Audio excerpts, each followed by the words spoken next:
Hey guys, welcome back. So today we're sitting out in the shack with a lot of wind going on outside, but we wanted to do some accuracy testing. I was taking a look at some of my old HK MR762A1 LRP videos that go back about 8 years. And I read some of the comments, and people were asking, how did the H&K stack up to the LMT?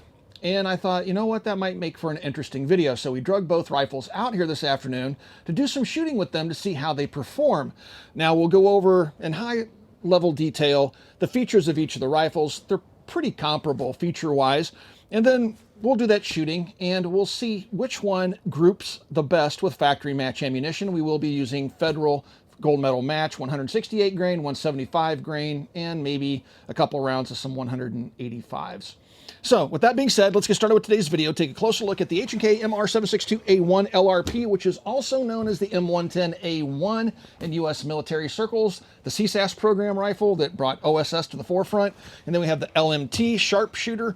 This bad boy is the L219A1. It is adopted by UK forces and other NATO countries. And so both of these rifles have a military pedigree, very cool AR10s, both chambered in .308. Let's get started with the comparison. A lot of folks ask me, how can I get involved in the firearms business in that particular community? And one of the best ways to do that is to become a gunsmith. Every gunsmith I know is just overbooked with work. It's a very good living. And so if you would like to become a gunsmith, you need to go to a gunsmithing school or become an apprentice for an existing gunsmith. But Modern Gun School is an accredited college that also works with veterans in the GI Bill, where you can go and get a degree from accredited college in gunsmithing and then go out and start your own gunsmithing business, which I think is a really great option. Again, throughout my entire life, gunsmiths have always been able to earn a really good living, assuming they have a really strong work ethic. So please check out Modern Gun School. I do have a link in the video description below. The H&K is a rifle that is near and dear to my heart. This is a second one. This is from Copper. It came in used. The rifle that you've seen me use previously in video was a Generation 1 gun, and it shoots really, really well. That gun really impressed me. And so fast forward 8 years later, this is a Gen 2, came in used. I don't think it was actually shot. If it was shot, it was shot very little. And so we've been playing with it to see how it stacks up to the original Gen 1 gun. And depending on the ammunition, weather conditions, it's fairly comparable. It can shoot half MOA, but it can also shoot 1.5 inch groups depending on the ammunition and ambient temperature and barometric pressure and all that other good stuff. So very neat rifle. Again, U.S. military adopted this bad boy through the CSAS program, became the M110A1, and that's when the OSS became introduced to myself. I was talking to the folks at OSS when they were in the CSAS program, and this whole gun really intrigued me because the testing that was done for the OSS with this gun was different than previous tests that were done by the military, and that's where we got the 6 inches off the shooter's right ear being the threshold measurement. If it goes above 140 decibels at the right ear, it wouldn't pass the CSAS program standards, and therefore it wouldn't be deemed to be hearing safe. And so that was what really turned me on to OSS. So this whole rifle is just, like I said, near and dear to my heart. So then you move this a little bit out of the way here. And then we have the LMT, another rifle I love. Why do I love it? Well, just like the H&K, it has a military pedigree, and anything that has a military pedigree is something I'm wildly interested in. The L219A1 is LMT's rifle that they submitted. I think they've submitted this to U.S. military trials in the past, but it's been adopted by some of our allies as a DMR, as you see here with this particular ACOG, things like that. So I've tried to configure this similarly to its actual military configuration. The gun, where the H&K is a piston gun, this is a direct gas impingement or an internal piston gun. And the HK has some proprietary parts, as does this, but this has a bit fewer proprietary parts. Historically speaking, the accuracy on this gun has been okay, about standard AR10-ish. However, today with some 168 grain match, it was really doing well. So again, so many things affect accuracy. Atmospheric conditions, ammunition, all sorts of stuff will affect the accuracy. So you can have a really good day with the exact same gun and ammunition, and the next day the atmospheric conditions change and you're not having such a good day. Groups open up. So generally speaking, this gun is about an MOA gun, except for today it's really shooting some nice tight groups with those 168s. So if you take a look at the LMT, coming back here, we have just a standard M4 style buffer tube. So this big bolt carrier steps down back here so it can travel inside of this smaller buffer tube. This is just a standard M4 style stock, standard AR10 pistol grip here. Again, this is a internal piston gun, so you can see the vent holes here in the piston. This has LMT's monolithic upper, so this upper is all one piece. It also has their proprietary barrel system in it where you can quickly remove this barrel, put a different barrel length in it, put a different cartridge in the gun. So if you want to change to 6.5 Creedmoor, you can do that with a barrel swap. It uses standard SR25 magazines.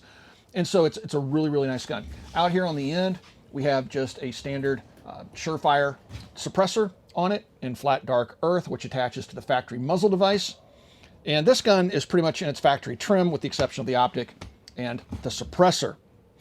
So when you compare that to the H&K, now this thing also has, because it's a monolithic rail, has 1913 rail across the top, sides, and across the bottom. Pretty heavy gun.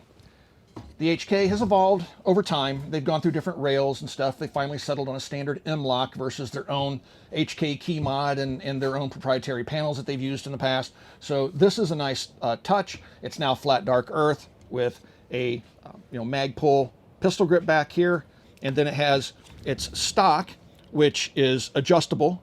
And this uses a proprietary buffer tube. Look at the size of this buffer tube. It's massive. The LMT does not have a forward assist, but the H&K does. H&K is a short stroke gas piston gun. It uses its own proprietary magazines, so you won't be getting away with SR25s. This is the LRP package. The new generation guns come with a Vortec optic. My original Gen 1 came with a very affordable loop-holed optic called the Fire Dot. I don't know if this is an upgrade or not. This scope, I don't know what it is with H&K. This is a very expensive rifle, and they always cheap out and put budget optics on them. Now, feature-wise, this looks better on paper than the old Leupold Fire Dot, but the optics clarity and things like that on this scope is just okay. I mean, it's a budget scope, really. And so I really wish HK, when they're selling these as packages, because this comes in a hard case with a cleaning kit and all this stuff that gets it up to its really outrageous price, they throw the scope in with it. I would prefer to see a Schmidt & Bender or something like that on it, but then again, you're going to bump the price of the thing up even more, a couple $1,000s more. So I don't know, but it just seems funny that they keep putting the budget optics on a very expensive gun. So other than that, these are pretty much standard AR10. Both of these have 16-inch barrels. Both of them have about 1 in 11 twist rate. This has a 1 in 280 millimeter twist rate, which if you run that through a converter, it's about 11 inches. This is a 1 in 11.25 inch twist rate. Both of these guns seem to like the 168s. The LMT does okay with the heavier bullets. The heavier you go with the H&K, the groups start to widen up. So it definitely prefers the lighter rounds. So overall, they're about the same weight, about the same size, different method of operation, slightly more proprietary stuff with the H&K, and both of these shoot about the same. So how do they shoot? Well, I'm glad you asked. Let's take a look at the target, and that'll tell everything about these two rifles. That wind is unreal. All right, prices. Let's talk about that. HK, the LRP package with the whole kit and all that stuff, $7,000, okay? The LMT, it's no slouch. It would cause most people to have sticker shock, $4,500. So the LMT is expensive at $4,500. The HK is really expensive. Now the LMT doesn't come with an optic or anything like that. It doesn't come with any special stuff. The HK comes with a Pelican hard case and all that crazy stuff. But $7,000.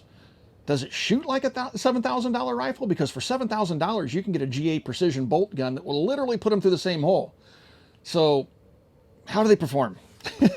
We will be shooting, or did shoot, Federal Gold Medal match this afternoon. This is some of the 168 grain stuff, which both guns seem to like, but we also shot some 175s and at least one group of 185s.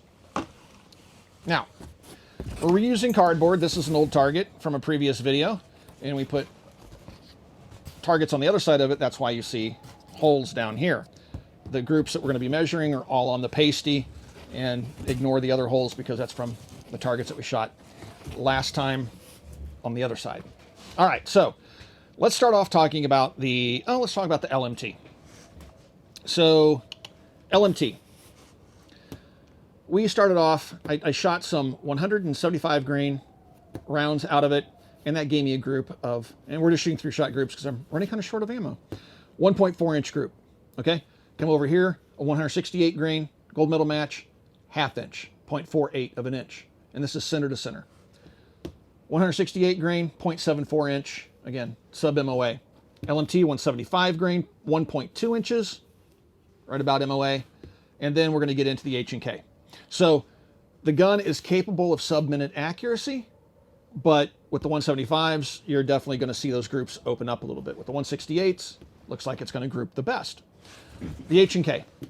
So this is a 5-shot group. This was my first shot to get it zeroed with the suppressor on it, and this is the 5-shot group. Measures, and this is 168s, 1.07 of an inch. Over here, 168s, 0.69 of an inch. So again, sub MOA. Coming down here, Jason shot some groups. These were me up here shooting. Down here, we have a 168 grain group, 1.08 of an inch. 175 grain out of the HK, 0.99 of an inch. And then over here, 185s. Neither of the guns are going to like them, but sometimes guns really like it, especially some of the bolt guns we have, 2.1 inches out of the HK. So not very impressive. The heavier we went, generally the accuracy went down just a little bit. Jason also thought, what the heck, we'll shoot some of the old normal 147 grain ball ammunition, and 3 shots, sub MOA, 0.96 of an inch. That ball stuff shoots amazingly well, and they recalled it because they had some problems with crimps not being applied, and I haven't seen the 147 grain stuff back on the market. That sucks, because that's some really, really good ammo. All right, so in terms of accuracy, they're pretty evenly matched with the ammunition that they like, but there's a huge discrepancy when it comes to prices. Now, the good thing about the H&K is that really there's not much difference between the LRP and just a standard MR762A1. So if you're looking for an H&K, there's no real reason to get the LRP unless you just want the entire package and you just think it's cool and you want to buy it because it's a collectible. If you want to get an H&K just to shoot, they'll be more evenly matched price-wise if you just get the standard MR762A1, and it's going to shoot just as good as this LRP. All right, with that being said, which one of these two rifles is my favorite? I like them both. I'm a fan of the AR, fan of the AR10. I really like the direct gas impingement on the LMT. I like the monolithic rail on the LMT. But when it comes down to it, for whatever reason, I'm just drawn to the H&K. The HK just has that sex appeal. Now, when shooting these two side by side, given one's internal piston, the other's short stroke piston, generally speaking, especially when you suppress them, gas piston guns are more abrupt. That piston whacks that carrier and it just sends it shooting right into your shoulder, typically with higher bolt carrier velocities. And so they tend to be a little bit more punchy and unsettling when you're shooting them. Not the case with this H&K. Now, generally speaking, HKs, in my experience, have been overgassed. This one's not. Matter of fact, when we first got our hands on this thing, we were shooting it without a suppressor, it would stumble. It wouldn't even cycle reliably. And so I put a OSS on it, which gave it just a little bit of back pressure, not much, and the gun runs fine now. Now, maybe it'll break in, but that's not the norm for most HK rifles. So as it sits, this gun has about the accuracy I would expect, but what's even funnier is that you can get a gun like the Ruger S-FAR, and the Ruger S-FAR shoots just as good as either one of these two rifles, and the gun costs $1,000. So if you're just looking for an AR10 and 308 that gives you good accuracy, good performance, it's super lightweight, unlike these two hosses, the S-FAR has been a great option in my opinion. The S-FAR is probably my favorite AR10 right now. So if I had to pick one of these two, I'd probably kind of sort of lean towards the H&K, but I'm a huge fan of the LMT. It's just hard to pick one because they're so cool. Both of them are so neat. So I'm looking forward to what you guys have to say down in the comments. If you had to pick between one of these two rifles, which would you pick and why? Would you pick the LMT because you can change barrels on it, even though the barrels are kind of hard to come by? Would you pick the H&K because it's H&K? Let me know. I'm going to go ahead and side with the HK a little bit. All right. Hope you enjoyed today's video, guys. If you enjoy the content that we produce here at the Military Arms Channel, the best way to support us is to become part of our Patreon family. There is a link in the video description below, right here on YouTube. You got a little thanks button and a join button. You can support us right here on YouTube in the age of demonetization by mashing either one of those buttons. Also, please swing by and check out Copper Custom. Thank you for 15 years of support. We'll talk to you guys soon.